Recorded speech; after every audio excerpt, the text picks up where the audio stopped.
초여름의 설악산에는 어떤 나무가 꽃을 피우고 있을까요? 오늘은 설악산 코스 중 한계령에서 대청봉을 지나 오색으로 내려오는 길에서 만난 설악산의 귀한 나무들 17종을 만나보겠습니다. 오늘은 천천히 감상의 시간을 가지면서 공부는 덤으로 따라오게 보겠습니다. 마음의 힐링도 저절로 따라왔으면 좋겠습니다. 첫 번째 꽃게회나무입니다. 멀리서 보면 같은 물풀의나무과의 라일락을 닮은 꽃이 먼저 눈에 들어옵니다. 그런데 여기서 중요한 건 이 꽃이 정원에서 보는 라일락이 아니라 설악산 찬바람 속에서 피어난 야생 수수꽃다리류라는 점입니다. 꽃게회나무는 가지 끝에 꽃을 풍성하게 모아 피웁니다. 왜 이렇게 모여 필까요? 높은 산에서는 꽃이 피는 기간이 길지 않습니다. 짧은 시간에 곤충의 눈에 잘 띄어야 하니 작은 꽃들이 함께 모여 하나의 큰 신호처럼 보이는 겁니다. 다시 꽃을 보면 풍성함보다 먼저 보이는 것은 생존의 방식입니다.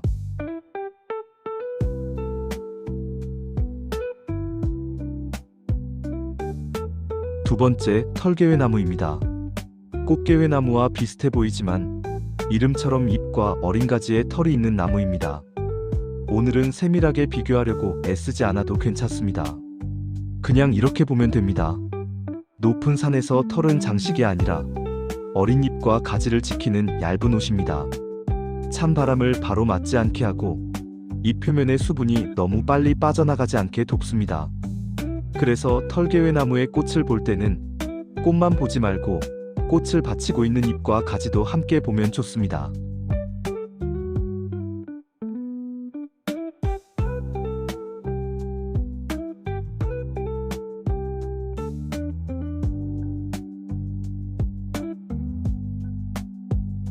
세 번째, 설악조팝나무입니다. 하얀 작은 꽃들이 모여 피어 바위 많은 산길에 잠시 밝은 빛이 내려앉은 것처럼 보입니다. 조팝나무류는 대개 꽃이 작습니다. 하지만 작다고 약한 것은 아닙니다. 암석지나 산비탈처럼 흙이 얕은 곳에서는 크게 자라는 것보다 몸을 낮추고 촘촘히 가지를 내는 편이 더 유리합니다.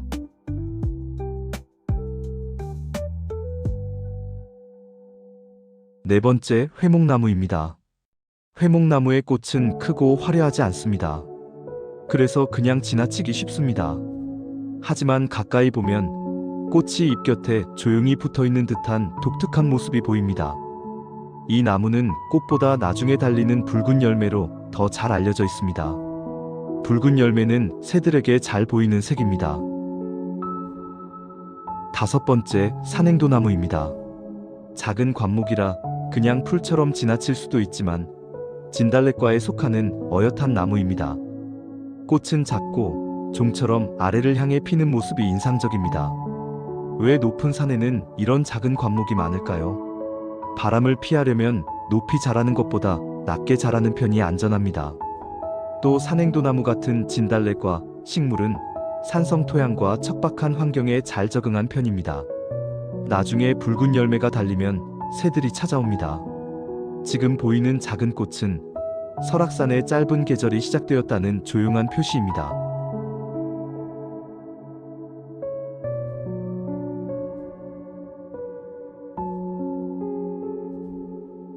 여섯 번째, 털진달래입니다. 설악산 높은 능선에서 진달래는 낮고 단단하고 바람에 익숙한 모습입니다. 털진달래는 이름 그대로 잎과 꽃자루에 털이 있습니다. 그 털은 높은 산의 냉기와 건조함을 견디는 데 도움이 됩니다. 일곱 번째, 털조록사리입니다. 사리류는 대개 햇빛이 드는 숲가나 길 가장자리에서 잘 보입니다. 겉으로는 작은 관목처럼 보이지만 이 나무에게는 중요한 능력이 있습니다. 콩과 식물은 뿌리옥이라는 작은 구조를 통해 공기 중의 질소를 이용할 수 있습니다. 척박한 산지에서 이런 능력은 큰 힘이 됩니다. 꽃은 7월경 피움으로 아직은 없는데 대신 털이 빽빽한 잎을 보아주세요. 여덟 번째, 소형도리나무입니다. 병꽃나무나 붉은병꽃나무와 같은 류인데 꽃은 통처럼 생겨 꽃 안으로 들어오는 곤충을 기다리는 구조입니다. 꽃의 모양은 곤충과의 약속입니다. 어떤 곤충이 들어오기 좋을지, 꽃가루가 어디에 묻을지, 꽃의 형태가 그 방향을 정해줍니다. 설악산 숲가에서 만난 이 붉은 꽃은 숲과 곤충이 주고받는 작은 문처럼 보입니다. 9번째, 산까막살나무입니다. 흰 꽃이 둥글게 모여 피는 모습이 차분합니다. 산까막살나무는 꽃도 좋지만 가을에 붉게 익는 열매를 함께 떠올리면 더 잘 보입니다. 숲속 관목들은 계절마다 역할이 달라집니다. 봄과 초여름에는 곤충에게 꽃을 열고 가을에는 새에게 열매를 내어줍니다.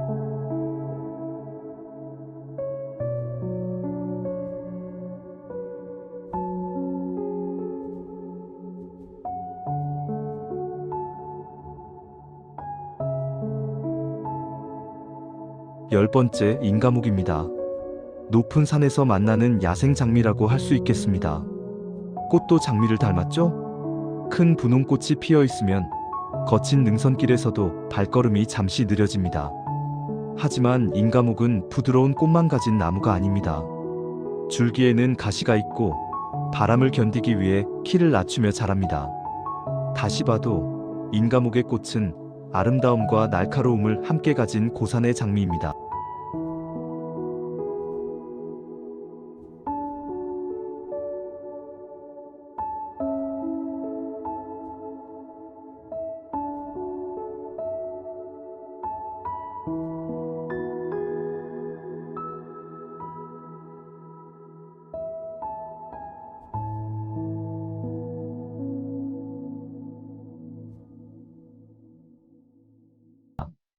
열한 번째, 멍덕딸기입니다. 산딸기류를 만나면 사람은 먼저 열매를 떠올리지만 오늘은 꽃을 만납니다. 꽃자루와 꽃받침에 갈색 가시와 샘털이 빽빽한 가운데 하얀 것이 화려하지는 않지만 꽃입니다. 멍덕딸기 줄기에는 초식동물로부터 자신을 지키는 가시도 빽빽합니다. 12번째, 마가목입니다. 도시의 공원에서도 볼 수 있지만 고산에 자생하는 진짜 마가목을 감상해보시죠. 잎은 작은 잎들이 모인 깃볼겸 잎인데 높은 산의 바람 속에서는 이런 잎 구조가 한 장의 큰 잎보다 바람을 흘려보내기 좋습니다.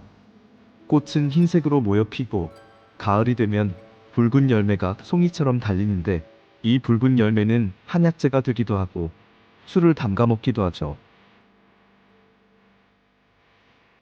13번째, 세잎종덩굴입니다. 주변에서 비교적 흔한 사위질방과 같은 미나리아 제비과의 의아리 속 식구인데요. 형태는 이름에 답이 다 있네요.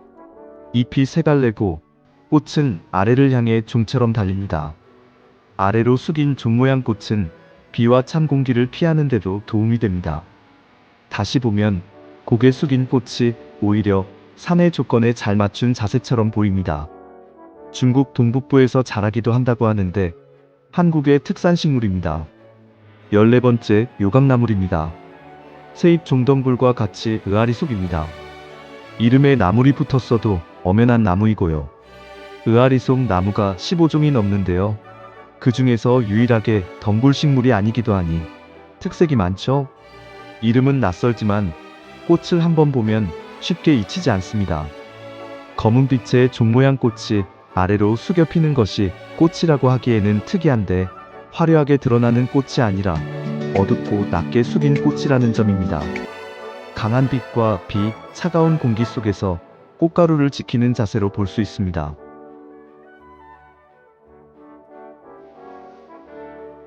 15번째, 흰등괴불나무입니다. 괴불나무류는 잎이 마주나고 꽃이 쌍으로 달리는 경우가 많습니다. 두 개씩 달린 게 보이시나요? 흰등괴불나무는 이름처럼 잎 뒷면이 희게 보이는 점이 중요한 나무입니다.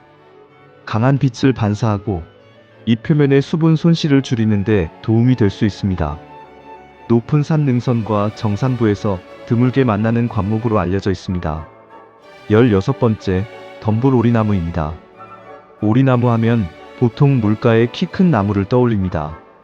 또한 형제나무인 물오리나무는 우리 주변 산에서도 흔히 만날 수 있고요. 하지만 덤불오리나무는 이름처럼 덤불 같은 모습으로 높은 산에 적응한 오리나무류입니다. 꽃차례와 열매 차례를 보면 물오리나무나 오리나무와 닮았죠? 오리나무류는 콩과 식물이 아닌데도 공기 중에 질소 보정이 가능한 나무입니다. 17번째, 마지막은 눈잣나무입니다. 설악산 대청봉 일대에서 특별히 의미가 큰 고산 침엽수입니다. 잎은 5개씩 묶여나는 모엽송류이고 수영은 위로 높게 자라기보다 옆으로 낮게 퍼집니다. 강한 바람, 긴 겨울, 눈과 얼음 속에서는 낮은 자세가 생존에 유리합니다. 다시 바라보면 눈잣나무의 낮은 가지는 설악산에서 살아남은 시간의 형태입니다. 이 희귀한 눈잣나무를 보호하기 위하여 잣이 열리는 가을에는 나무 위로 만을 덮어서 까마귀로부터 씨앗을 보호해주고 있습니다. 오늘 평소 보기 힘든 그러나 고산의 척박한 산에서 꽃 피우고 대를 이어가는 아름다운 나무들을 보고 힐링이 좀 되셨나요? 오늘 산길에서 만난 꽃들이 다음 산행에서는 조금 더 천천히 잘 보이길 바랍니다. 다음 영상에서는 같은 코스에서 만난 야생화들을 가지고 찾아뵙겠습니다. 숲을 여는 창. 지금까지 K숲 해설가였습니다.